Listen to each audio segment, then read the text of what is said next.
Rarity fell into the old couch with a whooshing sigh.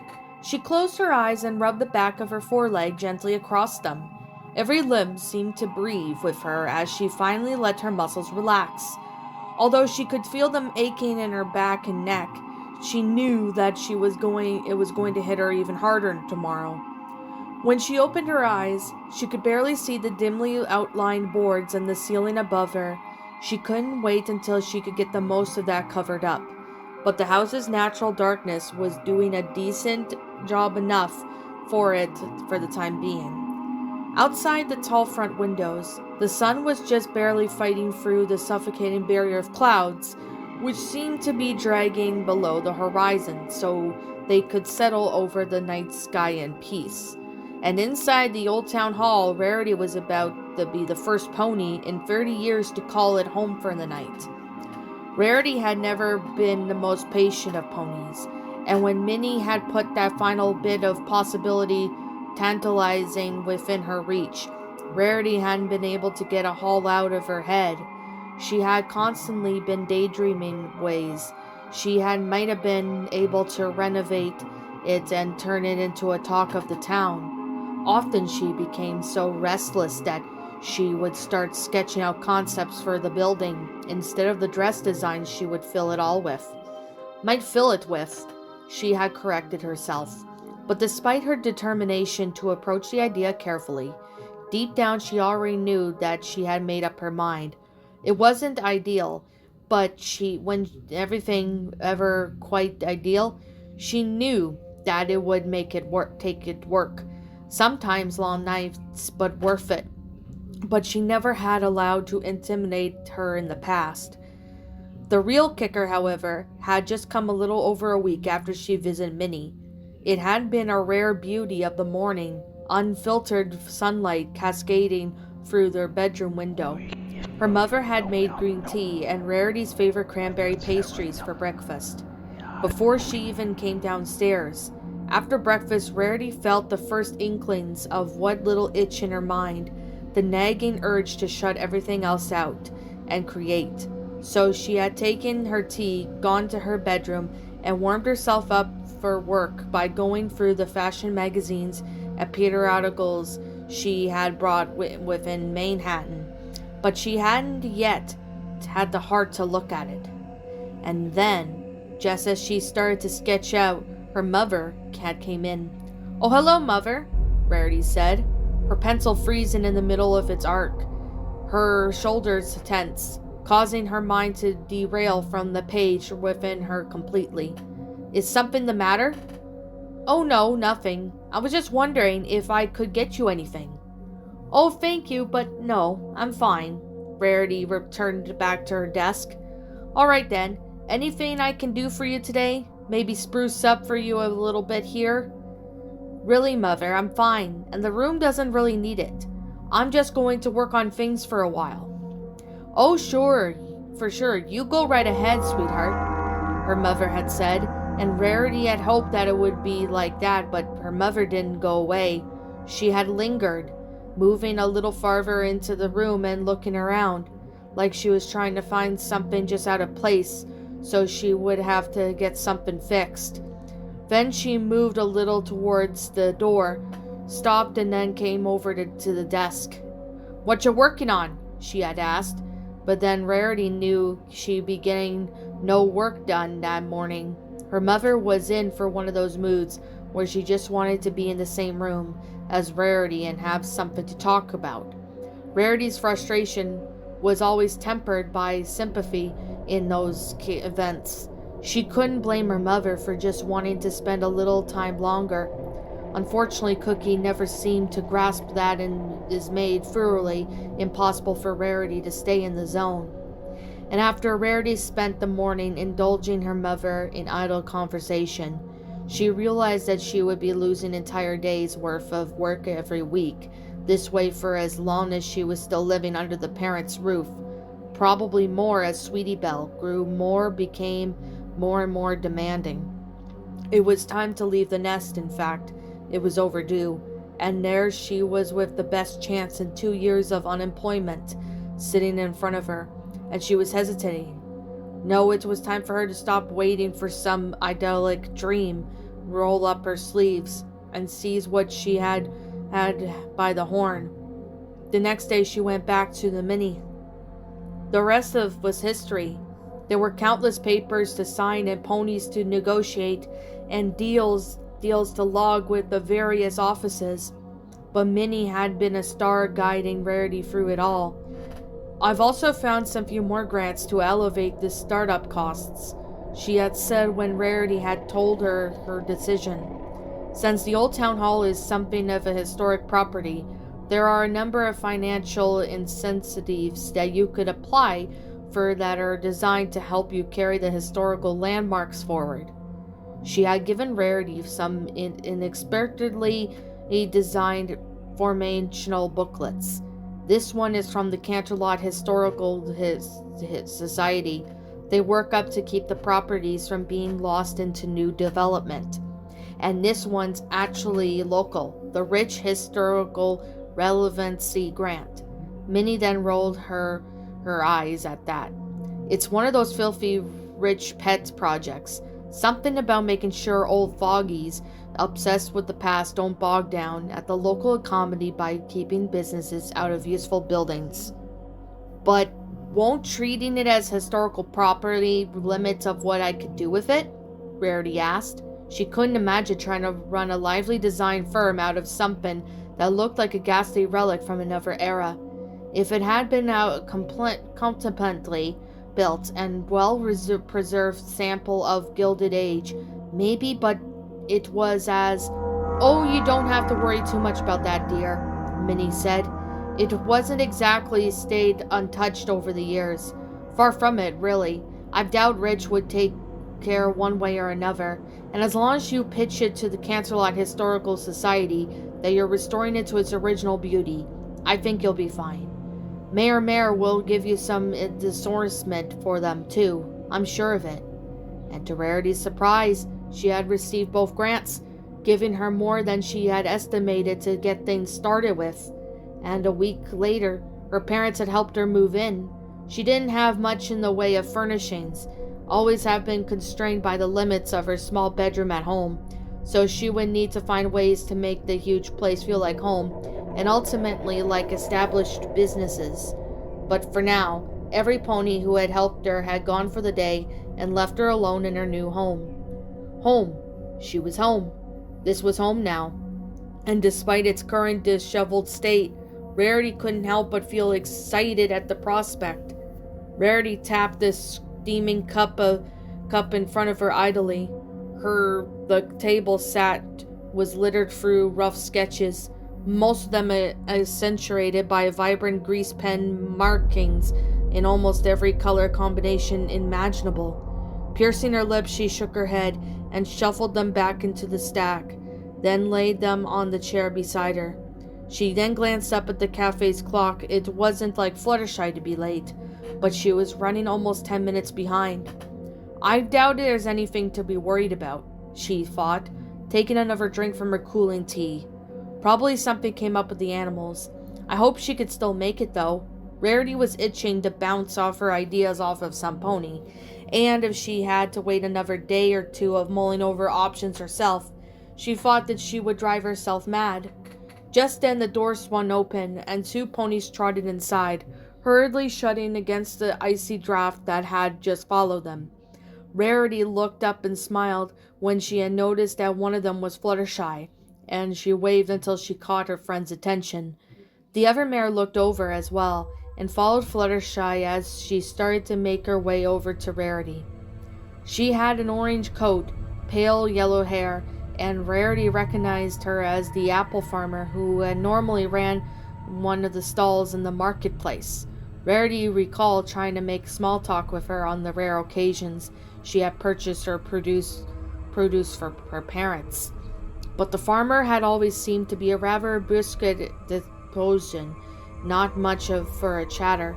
She and Fluttershy came up to the table, and Rarity realized with an anxious pain that she couldn't recall the mare's name. "Hello, Rarity," Fluttershy said. "How are you today?" I don't think I've been better, Rarity replied with a wide smile. It's finally gotten a little warmer out there too, don't you think? Warmer? Shoot, I wear an old hoarfrost is going to make it colder every darn day, the other mare said, with a shake of her head.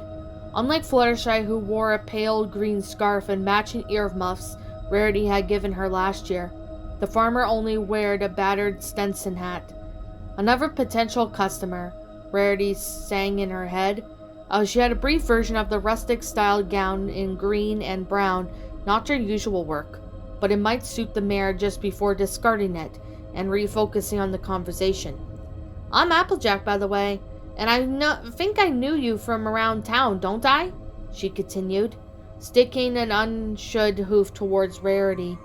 Remains of the gray slush that coated the road dripped from it, and Rarity carefully looked over at her own, around the clean part of Applejack's ankle. Rarity, she replied, feeling a surge of relief that she didn't have to pretend to remember Applejack's name. Yes, my family's frequent to your apple stall for years, though I haven't often accompanied them. Much obliged to hear that all the same. Applejack tipped her head with a wide grin. I took the liberty of ordering your usual, Fluttershy. Won't you sit down, Applejack? Rarity invited, gesturing towards the table. I'm sure we could find another chair if you'd like to join us.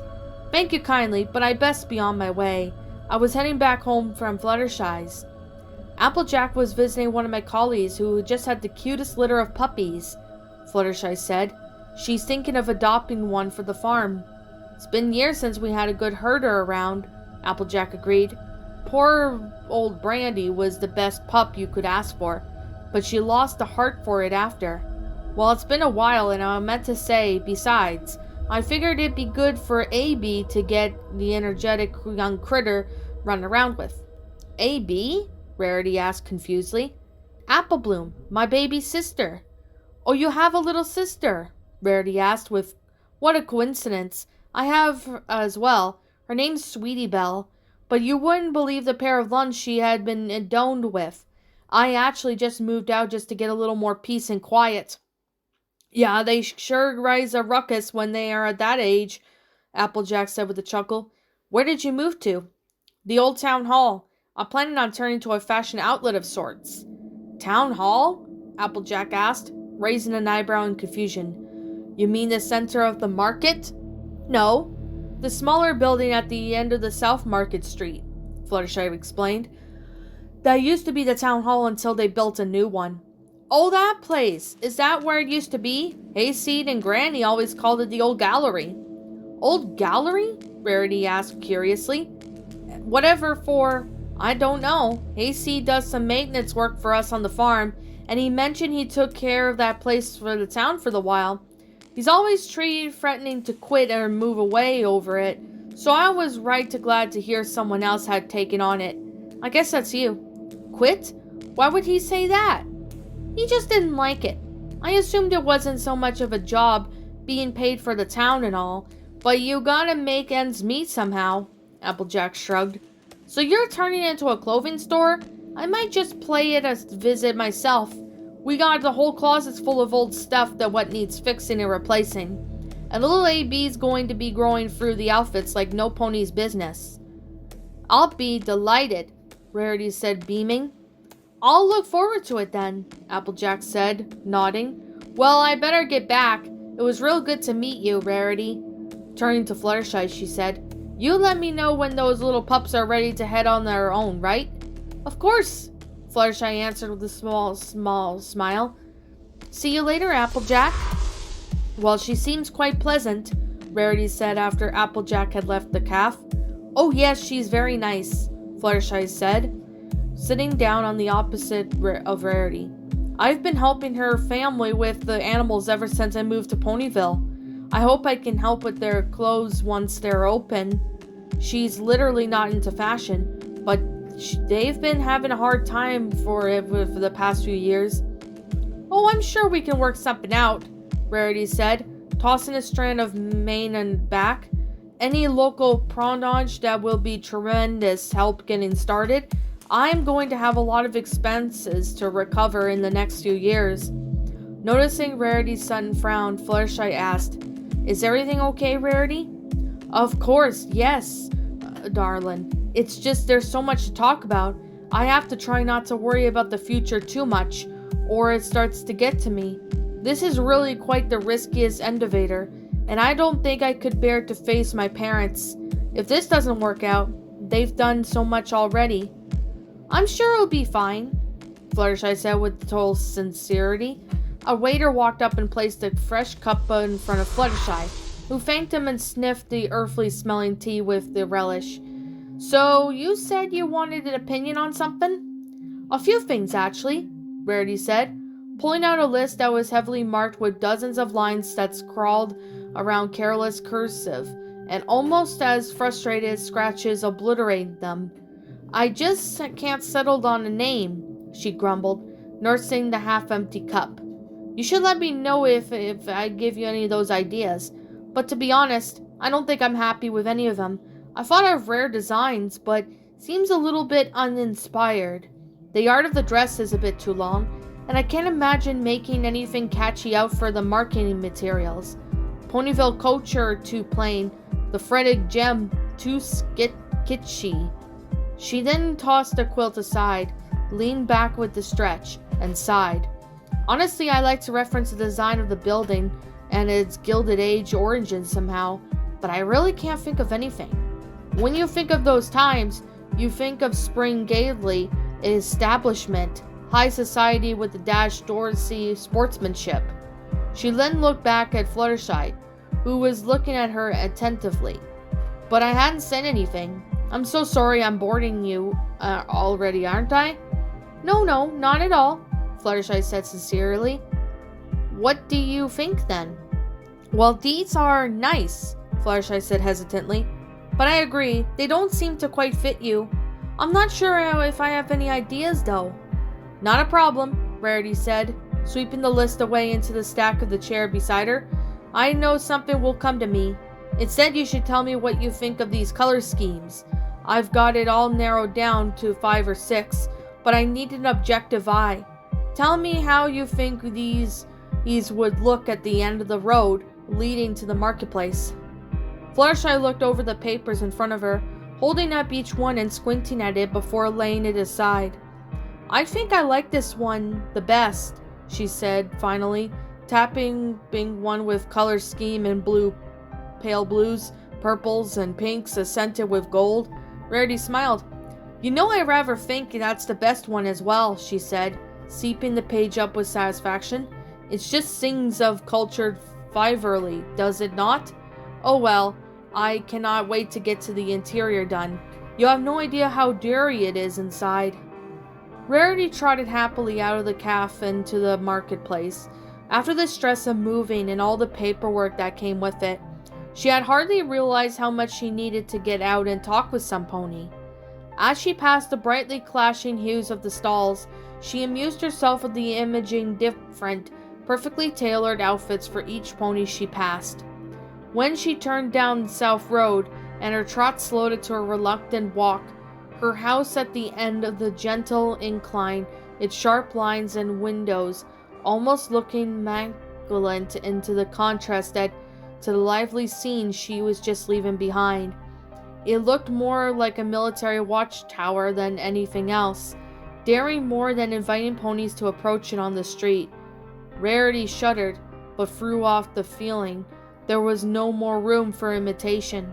She had taken the plunge, and she had to make it work. And she could not allow the threat of failure and its consequences to slow her down anymore.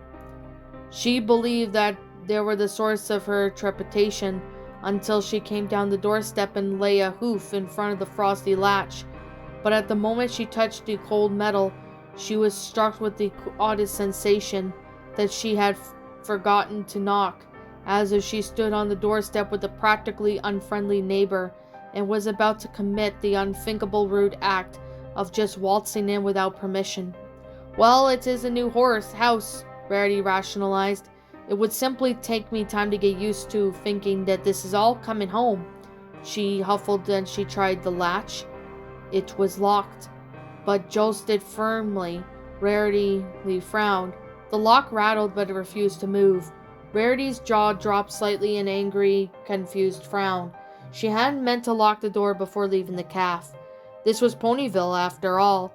There was hardly any threat of burglary around the daylight hours, and unlike her parents and her neighbors, she usually indulged the admittedly questionable habit of leaving doors unlocked. When she was out, that was the kind of town they lived in, and every pony viewed it as a sign that it was still in the mall, safe place that they had been raised in, and not some busy, poorly run-in city. And yet she felt as if her pockets of her coat she wore. Her confusion mounted as she grew increasingly certain that she didn't have her key with her. Her mind launched into questions as how she could have managed to lock the door from the outside without a key. It has to be the old lock on the latch. It must have been gotten stuck or something when I shut the door. That had to be it. The lock somehow managed to become engaged when she left, locking her out automatically. That, however, meant that her best bet for getting back inside was through the back. She would have to wade through the unplowed and very, very deep drifts surrounding its walls.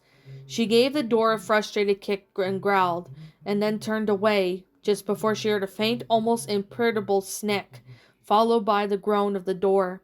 She turned back and stared at the entrance of her home.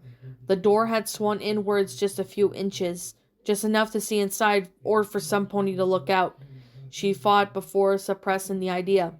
Well, what was this point of locking you in if all you're just going to do is open on your own? She demanded. The door, apparently, wasn't too inclined to answer. The strode inside contemptuously kicked it shut. As she stepped farther inside, she shivered, as she felt strangely enveloped by the place. The air felt thick and heavy, almost oily. The huge, horrible curtains seemed to go strange whenever the light came on, even when they were just as open as Rarity could get them. Maybe the first to go, she grumbled to herself, as she laid her coat across the couch. She trotted into the kitchen, the only room in the house where that so she could get good light to work by the couch, without lighting any of the lamps.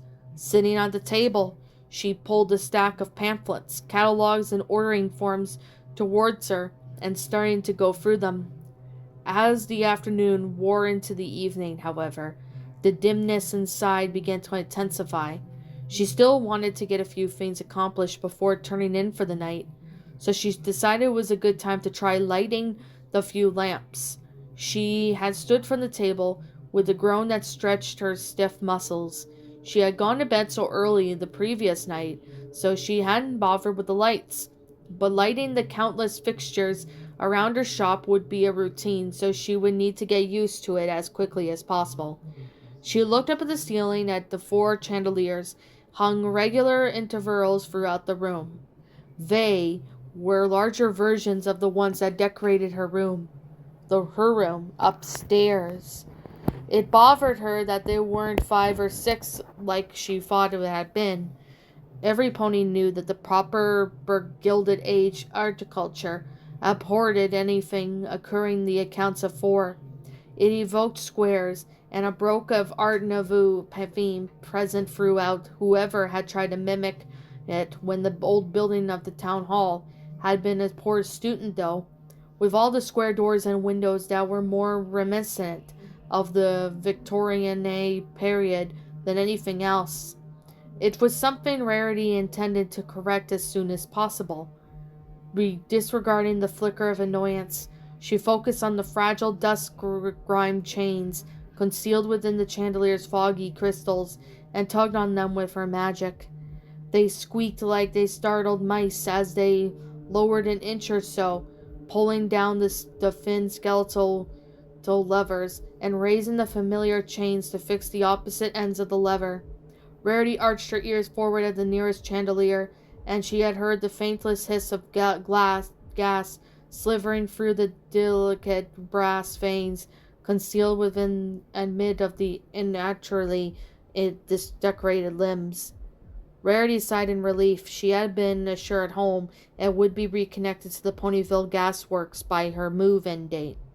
But she would never be sure with the public services, and dreaded the idea of spending any amount of time without a modern convenience as light. With a dry rasp, a flame snapped into life at the tip of the long match Rarity had held with her magic, and as she lit several others before gently floating them down towards the frosted glass globes at the end of the chandelier limbs. She could have used her magic to fight the lamps directly, but she was far more comfortable with levitation than any other form of magic, and this was already far easier than lowering the chandeliers one by one and lighting them as the earth pony would have anything to do. Dozens of loud pops, accompanied by bright flashes within the glass, as an earth pony would have to do. But of course the flames caught. Rarity caught them, moved the matches down until the golden light filled the room. Unfortunately, the naked flames of the old lamps illuminated the ceiling far more than the floor, and the room was left woefully dim light, even with the scorchedness around the walls that were lit. The center of the room was practically left in shadow, far from the walls and the chandeliers that it was. The flames flickered and swayed behind the old glass shields, making the light flow and entwine with the winded shadows they cast slightly dizzying display. Still it was all light, and it would do for now. Rarity repeated the process in the kitchen and upstairs bedroom where she had been doing most of her work that night before going to bed. As she hit the final lamp in her room, she looked out through the open windows, wondered what Ponyville was thinking in the old town, how it had come to life for the first time in decades. The village had been happy to forget about the old dark husk of a house, but now it was suddenly alive, casting its fiery light out of the windows and over the rooftops, as if to proclaim, "I'm still here." Even now Rarity could see the generated little interest. The few ponies who were passing on their way home slowed down or paused at the end of the walk that led to the door. Tilting their heads curiously if they had company, they would traverse the gesture towards the old hall before moving on. Rarity didn't mind. A little bit of curiosity settled in. She mused. Word that was spread from Minnie and the others I've talked to. Let them nibble on the rumors for a little while, and then I'll draw them into a spring sales floor that they never seen the like of. She giggled to herself a little, imagining the coming transformation and the reaction of the town. It would be magnificent. It will have to be. The streets grew quieter. The last of the evening stragglers seemed to have found their way home, as the twilight darkened into the obscurity of night. Rarity shook her head, realizing that she had been daydreaming again. Really, Rarity, you're not going to get anything done if you can't stay focused a little while longer. She scolded herself. She was about to close the heavy curtains when the shadow moved at the end of the lane as she deserted Marketplace. She paused, curious as a pony walked into view and came to a stop among the closed stalls. She could barely just see it in the light that bled into the street from the nearby windows.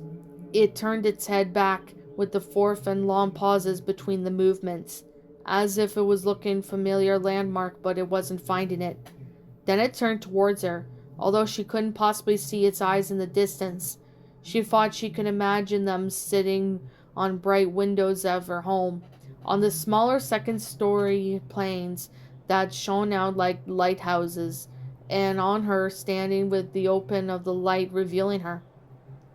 The flames of the lamp shuddered with the audible flutter, either caught in the draft in the globes that hadn't quite protected them from, or briefly choked by a hiccup in the gas supply. The light dimmed and spasmed briefly before the flames returned to the stable burn. Rarity shivered with them. She didn't know why, but she had no idea what the pony was looking at her. It was still standing there, looking down on the road, looking at her. No, not at the house, not at me, she told herself. It turned its body and started walking down the street, its chin slightly upturned as if keeping its focus on the upward windows. Rarity backed away to the side of the window, not wanting to be noticed as she watched, but still curious to see what the pony was up to. There was still something something disquieting about the way it walked, but she couldn't put her hoof on it. But it just moved in such a way that it gave the impression of a slight full-body limp, as if something in its proportions or musculature hadn't lined up quite right, and its gait couldn't help but betray the imperfection. Every now and then it seemed to be stumbled a little, or what would pause and shiver her violently before continuing on. As it got closer, Rarity thought she could understand why, despite being the beginning of an early winter night, and the temperature dropping well below freezing. She began to see the poor creature below wasn't wearing a scrap of clothing. She let out another gasp, and held out her hoof to her mouth, pity welling up in her heart. What in Equestria were they thinking? Oh my, I have several coats tucked away in the boxes downstairs. I should...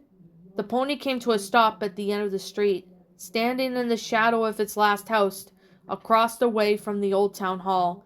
Its gaze had deviated onto a lower level, and its head rocked slowly one way, then the other, as it examined the house, as if puzzled by something.